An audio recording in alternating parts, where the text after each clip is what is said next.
Hi, my name is Michael Anthony Adams, and we're here in the Indy Star's offices in downtown Indianapolis, where each week our crime team is going to be bringing you Indy Crime Scene, a new show about the most provocative crime stories happening in Indiana.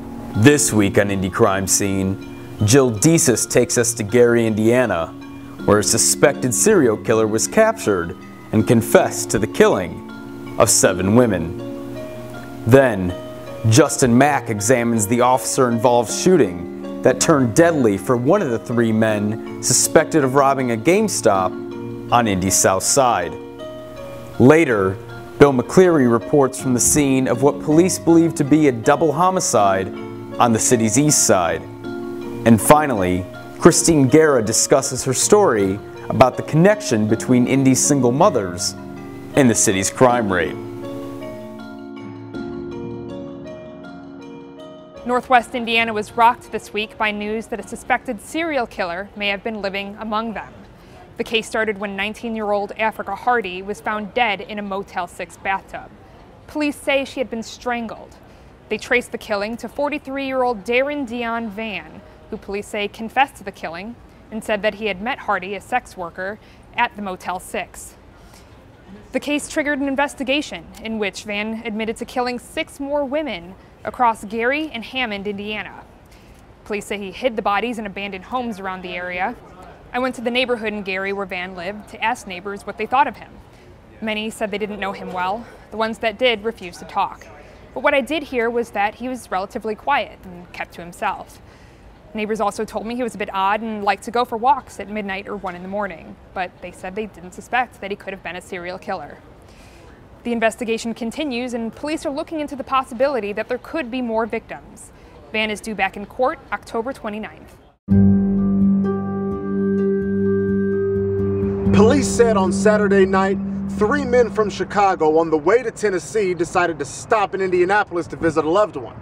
Court documents reveal that during their pit stop, the men also decided to put on masks, arm themselves with pellet guns, and hold this Southside GameStop at gunpoint. The decision ended with 2 of the men being arrested for felony murder and the 3rd being shot and killed by officers rushing to the scene. Police say a concerned citizen spotted the 3 men enter the store shortly after 9 p.m. on Saturday. When police arrived, they saw the men and ordered them to drop their weapons.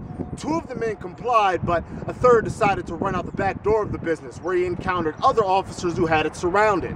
Police say they again ordered the man to drop his weapon. Instead, he raised his pellet gun in the direction of the officers, who responded by firing back at him. They struck the man in the upper body, and after the shooting, he was rushed to Eskenazi Hospital, where he later died from his injuries. Now, as a standard procedure in all police-involved shootings, the officers involved have been placed on administrative duty while the department completes an internal investigation. In addition to felony murder, the men arrested have also been charged with robbery and criminal confinement. They remain in Marion County Jail without bond. We're here on the scene of an apparent double homicide that was discovered Friday morning at this home in the 3900 block of Southeastern Avenue. The couple who lives at this home behind me heard popping sounds late Thursday night, but didn't think much of it, thought maybe it was fireworks. They went to bed. When they woke this morning, this maroon Chevy Suburban was parked outside their house, and inside were 2 men slumped over, later found to be dead. Police are now investigating. Friends and relatives of the deceased have shown up and are comforting one another, and exactly what happened remains to be told.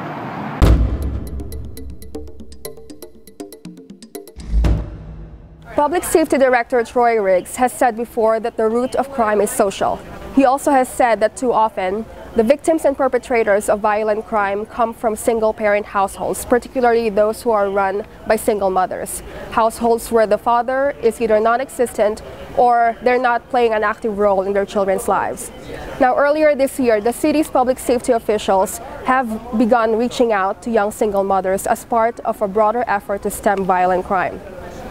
And as part of our ongoing Building a Safer City series, we've explored some of the challenges that these single mothers face. Now, these are women who were born to poverty, who became mothers at a young age, and who stayed in poverty as they were raising their children.